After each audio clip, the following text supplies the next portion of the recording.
দর্শক বন্ধুরা, অনুরাগের টুইস্টে আপনাদের আবারও স্বাগতম। আজকের পর্বে যে টান টান উত্তেজনা, আবেগ আর চমক রয়েছে তা সত্যি না দেখলে বিশ্বাস হবে না। একদিকে দীপার চোখের জল, অন্যদিকে সূর্যের হারানো স্মৃতি। আর ঠিক তখনই কৃষ্ণের সাহসী সিদ্ধান্ত।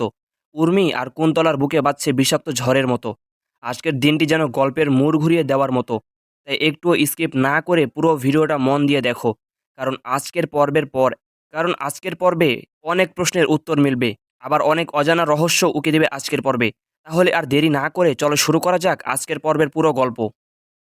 আজকের পর্বের শুরুতেই দেখতে পাই দীপা আর সূর্যের মধ্যে উত্তেজনাপূর্ণ এক মুহূর্ত। দীপা বারবার সূর্যকে বলছে, ডাক্তারবাবু, আপনি এত সহজে সবকিছু ভুলে গেলেন কিভাবে? কিন্তু সূর্য কিছুই বুঝতে পারছে না। তার চোখে মুখে একরাশ দ্বিধা। মনে মনে ভাবছে, এই দীপা ম্যাডাম কি সত্যি আমাকে তার স্বামী ভেবেই কথা বলছে? অন্যদিকে দীপা একা দাঁড়িয়ে ভাবছে, আমি কি ভুল করলাম? একজন মানুষ যে তার নিজের পরিচয়ই ভুলে গেছে, তাকে চাপ দিয়ে আমি কি সঠিক করেছি নাকি ভুল করেছি? এই কথাগুলো ভাবতে ভাবতে সে গাড়ির দিকে এগিয়ে যায়। আর তখনই সূর্যের মনে ঝড় উঠেছে। দীপা ম্যাডাম আমাদের মেয়ে, মানে আমাদের। এই প্রশ্নে যেন সূর্যের বুকটা গর্বে ভরে যায়।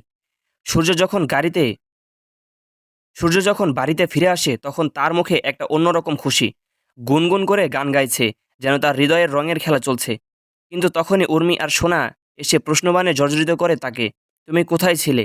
কেন ভিজে গেলে তুমি? কার সঙ্গে দেখা করলে? সূর্য পরিষ্কার বলে দেয়, হ্যাঁ, আমি দীপা ম্যাডামের সঙ্গে দেখা করেছি, আর ভবিষ্যতেও করব।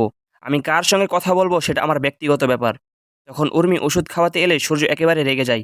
তুমি কে আমার খেয়াল রাখার? আমি কি নিজে নিজে চলতে পারি না? এই দৃশ্য দেখে জয় পর্যন্ত স্তব্ধ হয়ে যায়। আর তখনই এক আবেগঘন মুহূর্ত শুরু হয়। সূর্য যখন বাথরুমে যাচ্ছে টাওয়াল নিতে ভুলে যায়। হঠাৎ করে দেখা যায় দীপা সেখানে এসে দাঁড়িয়ে আছে হাতে টাওয়াল নিয়ে। সূর্য চমকে ওঠে, দীপা ম্যাডাম আপনি এখানে? কিন্তু মুহূর্তে সে বুঝতে পারে এটা কেবল তার কল্পনা। তবু সেই কল্পনায় তার মুখে ফুটে ওঠে এক মিষ্টি হাসি। এদিকে দীপা বাড়ি ফিরে আসে। রূপা তার দিকে দৌড়ে আসে আর জিজ্ঞেস করে, তুমি এত ঝড় বৃষ্টির মধ্যে একা গেলে কেন? আমি চিন্তায় মরে যাচ্ছিলাম মা। দীপা একটু দ্বিধা নিয়ে বলে, আমি সূর্যের সঙ্গে দেখা করতে গিয়েছিলাম। মাঝপথে গাড়ি নষ্ট হয়ে যায়, তাই কৃষ্ণকে ফোন করতে ডেকেছিলাম। তখনই কৃষ্ণ এসে বলে, আন্টি, দয়া করে সবটা পরিষ্কার করে দিন। আমি কাউকে দেখতে আসিনি, আমি আপনাকে সাহায্য করতে এসেছিলাম। এই কথা শুনে রূপা আর কৃষ্ণের চোখে চোখে এক অদ্ভুত নীরব মুহূর্ত। যেখানে জমে থাকা একটু অভিমান যেখানে জমে থাকা অভিমান একটু একটু করে গলে যাচ্ছে। আর তখনই দীপার চোখে মুখে সেই অদম্য সাহসের ঝলক। সে বুঝে যায় এই লড়াইটা তাকে একাই লড়তে হবে। আজ কৃষ্ণ পাশে দাঁড়িয়েছে, কাল হয়তো সূর্য পাশে দাঁড়াবে। এই বিশ্বাসে দীপা আজ আরও এক ধাপ এগিয়ে গেল। তো দর্শক বন্ধুরা, আজকের পর্বটা ছিল একেবারে টুইস্টে ভরপুর। দীপা, সূর্য, কৃষ্ণ আর রূপা, এই চারজনের জীবনে আজ যেন নতুন এক সূর্যোদয় ঘটেছে।